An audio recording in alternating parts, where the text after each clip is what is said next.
Happy Friday po sa ating lahat. Ako si Benison Estareja. Patuloy pa rin po ang epekto ng dalawang weather systems sa ating bansa. Una na po dyan ay ang pag-ihip pa rin ng easterlies o yung hangin galing dito sa may Pacific Ocean. Nagdadala pa rin ng mainit na panahon sa Luzon and Visayas, and at the same time, nagdadala rin ng mga pag-ulan lalo na sa may silangang parte. Samantala dito naman po sa Mindanao, plus lalawigan ng Palawan, meron diyang mga nag-converge or nagsasalpukan po ng mga hangin. Ito yung hangin po galing dito sa may Northern Hemisphere, also known as the easterlies, at yung hangin din po galing sa may Southern Hemisphere. As a result, meron tayong makakapal na mga ulap at minsan malalakas po ang daladalang ulan ng mga ito. Ito yung tinatawag natin na Intertropical Convergence Zone or ITCZ.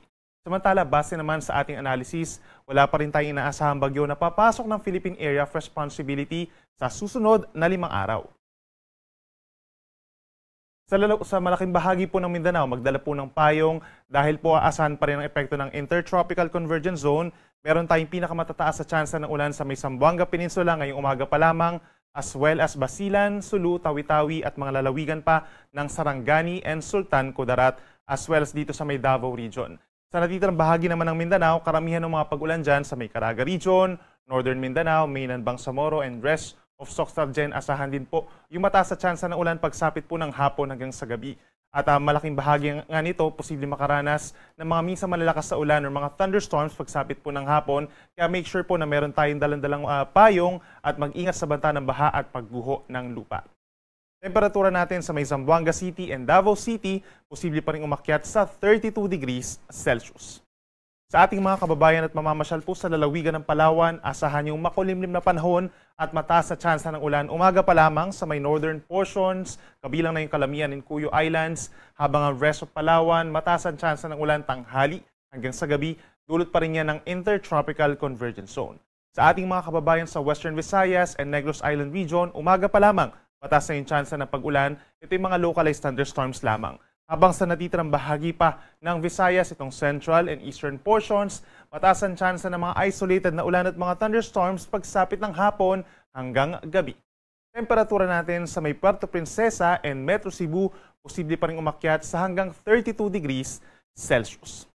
At sa bandang Luzon, pinakamataas ang tsansa ng ulan ngayong umaga pa lamang dito sa may Aurora pa rin and Quezon provinces, dulot ng easterlies, habang affected na rin po yung mga katabing lugar gaya po ng Nueva Ecija, Bulacan, Rizal, Laguna hanggang dito sa may Camarines Norte, lahat po yan ay dahil sa easterlies. The rest of Luzon, lalo na dito sa may norte, is fair weather conditions, maaliwalas naman sa maraming pagkakataon, habang partly cloudy to cloudy skies over Metro Manila, rest of Central Luzon and Southern Luzon, umaga hanggang gabi, and then sasamahan pa rin yan ng mga pulupulong pag-ulan or pagkidlat, pagkulog. Sa Metro Manila, mataas ang tsansa ng ulan between 3 to 6 p.m., temperatura natin sa tanghali, posible pa rin umakyat sa 33 degrees, habang sa Baguio, presko pa rin po ang panahon, mula 17 to 25 degrees Celsius. Sa ngayon po at maging sa mga susunod na araw, wala tayong aasahang gale warning or mga sea travel suspensions. On the average, sa may Pacific Ocean and extreme northern Luzon, 1 metro ang taas ng mga pag-alon, habang natitirang baybayin pa ng ating bansa, nasa more or less kalahating metro. Then pagsapit po ng early next week, posibleng umakyat ng bahagya ang pag-alon dito sa may West Philippine Sea or karagatang sakop ng Pilipinas dahil sa unti-unting paglakas ng hanging habagat or southwest monsoon.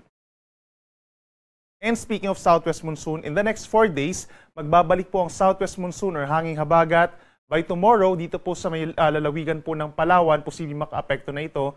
Habang sa may western portion of Mindanao, by tomorrow, mataas pa rin ang tsansa ng pag-ulan, lalo sa may Zamboanga Peninsula and Bangsamoro Region at bahagi pa ng Soctargen. Dulot yan ng Intertropical Convergence Zone. Habang natitirang bahagi ng Luzon and Visayas as well as Mindanao, by tomorrow, partly cloudy to cloudy at may tsansa lamang ng mga pulupulong pag-ulan or pagkidlat, pagkulog. Then pagsapit po ng Sunday, that's June 22, hanggang sa kalagitnaan po ng susunod na linggo, mataas ang tsansa ng ulan sa western sections ng Central Luzon, Southern Luzon and Visayas dahil yan sa pagbabalik nga ng southwest monsoon. Ito yung maraming moisture na hangin po na nanggagaling dito sa may West Philippine Sea. Kaya taasahan po ang mataas na tsansa ng ulan simula Sunday sa may Western Visayas, Negros Island Region, malaking bahagi ng Mimaropa, hanggang dito sa may Cavite, Batangas, Zambales and Bataan. Habang dadalas din yung mga pag-ulan simula sa Sunday sa natitirang bahagi pa ng Calabarzon, Metro Manila, rest of Southern Luzon and even Visayas, meron tayong mga kalat-kalat na ulan din ng thunderstorms at some point. Kaya Kaya magdala po ng payong kung lalabas ng bahay sa mga susunod na araw dun sa mga nabagit natin na lugar, habang natitirang bahagi ng Luzon, plus dito sa may eastern side of Mindanao, bahagyang maulap at minsan maulap pa rin ang kalangitan at meron lamang mga pag-ulan na isolated or mga localized thunderstorms. Ang ating sunrise ay 5:28 ng umaga at ang sunset ay 6:27 pa rin ng gabi. Yan muna ang latest mula dito sa Weather Forecasting Center ng Pag-asa. Ako muli si Benison Estareja na nagsasabing sa namang panahon, Pag-asa ang magandang solusyon.